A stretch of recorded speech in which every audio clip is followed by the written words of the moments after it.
Welcome back. I'm Gail Corder Fischer, and this is the last episode of Cold in Their Shadow. 2 episodes ago, we named the territorial wars men wage when women rise. Last episode, we named the harder truth that women don't always lift each other up. Today, we're talking about what happens after you've been pushed out, after the partners meeting you weren't invited to, after the contract you helped draft was used as a weapon against you, after the company you built with your own 2 hands stopped being yours. I know this one. 40 plus years in business teaches you things no MBA program covers. And the deepest lesson is this: you don't really know who someone is until what's on the table changes, until the equity matters, until the title matters, until your name being on the wall starts to cost someone else something big. If you have been there, in a marriage, a partnership, a company, a board, you know the particular cold I'm talking about. It isn't just hurt, it is a kind of disorientation, because the shadow you are standing in is being cast by something you helped build. So how do you get out? The first thing, and I cannot say this strongly enough, is to grieve honestly, not for a weekend, not for 30 days, for as long as it takes. We have a culture, especially in business, that wants you to bounce back fast. Post the LinkedIn announcement, pivot to the next thing. Don't. The thing you lost was real. The years you put in were real. The trust you extended was real. If you skip the grief, it comes for you later, and it always comes louder. But grieve with a purpose. Grief that doesn't move you forward becomes a second prison. So while you grieve, do this.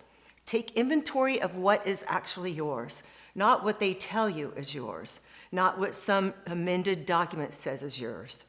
What is at the deepest level yours. Your skills are yours. Your judgment you developed over decades is yours. The reputation you built with clients, the one who took your call at midnight, the ones who flew across the country because you asked them to, that is yours. The network you cultivated personally is yours. The way you read a deal, a room, a person, yours. Nobody can excise that. They can excise you from a cap table. They cannot excise 40 years of pattern recognition from your bones. When you understand that, the story starts to flip. You did not lose your value when you lost your title. You lost a vehicle. The driver is still there. The second thing is to refuse the story they are writing about you. This one is hard because when you have been pushed out, the people who pushed you out almost always control the narrative for a while. They get to talk to the trade press, the colleagues, the mutual friends. They will say you were difficult. They will say you weren't really running things. They will say it was time. They will say it was mutual. It wasn't mutual. You know it wasn't. And you do not have to spend the rest of your life explaining yourself to people who weren't in the room. What you do have to decide very clearly is what story you tell about yourself. Not defensively, not bitterly, cleanly. I co-built this. I led for decades.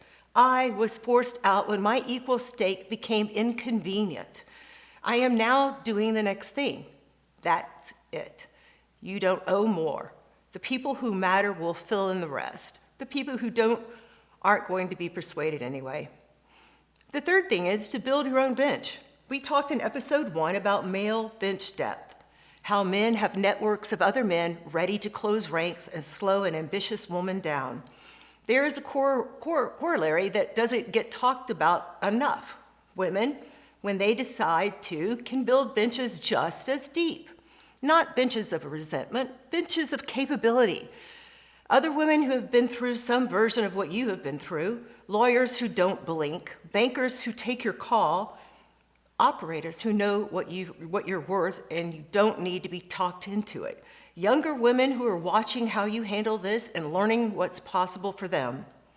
Build that bench. Pick up the phone, send the note, buy the lunch. The women you reach out to in your darkest professional season will become the architecture of your next one. The fourth thing is to refuse to whisper. There is a temptation when you've been pushed out to go quiet, to tell yourself you'll come back stronger and let the work speak for itself. There is wisdom in that. Quiet competence is undervalued, but there is also a trap. The same world that watched you get pushed out is going to fill the silence with whatever explanation is most convenient. If you don't take up space, someone will take it for you, and they will not take it kindly. So speak, write, teach, mentor, show up, take the speaking gig, say yes to the interview, start the podcast. Yes, I see what I did there. The point is that your voice is the only thing that cannot be litigated away from you, and the world cannot put you back in the shadow if you keep stepping into the light. The fifth thing, and this is the one I care about most, is to be the light source for someone else. The territorial wars we have talked about across these 3 episodes thrive in scarcity. They die in abundance. The single best thing any woman who has been through this can do is to become for the next woman what no one was for her. Open the door, make the introduction, hire her, sponsor her, take the call, tell her the truth, tell her what the contract really means, tell her what the senior partner is really like, tell her where the line is that nobody will warn her about until she has already crossed it. When you do that, 2 things happen. The first is that another woman gets the runway you did not. The second is something subtler. The cold starts to leave you, because the only real cure for being frozen out is to become, for someone else, the warmth you needed. I want to close with this. The title of this series is Cold in Their Shadow. It is the right title for the wound. It is not the right title for the destination. The destination isn't survival, it isn't even justice, though I happen to believe in that one too. The destination is light, your own light. Light that doesn't depend on whether the men who tried to push you out finally see you, or whether the women who could have lifted you up finally do. Light you generate yourself from skill and judgment and decades of pattern recognition, and the kind of moral clarity that only comes from having been on the receiving end of the thing you now refuse to do to anyone else. Step out, stop standing where their shadow falls. The ground is colder there than it has to be. Thank you for listening to Cold in Their Shadow. If this series has meant something to you, send it to one woman, just one, the one you have been thinking about during these 3 episodes. She'll know why you sent it. I'm Gail Corder Fischer, and this has been Cold in Their Shadow. Thank you very much.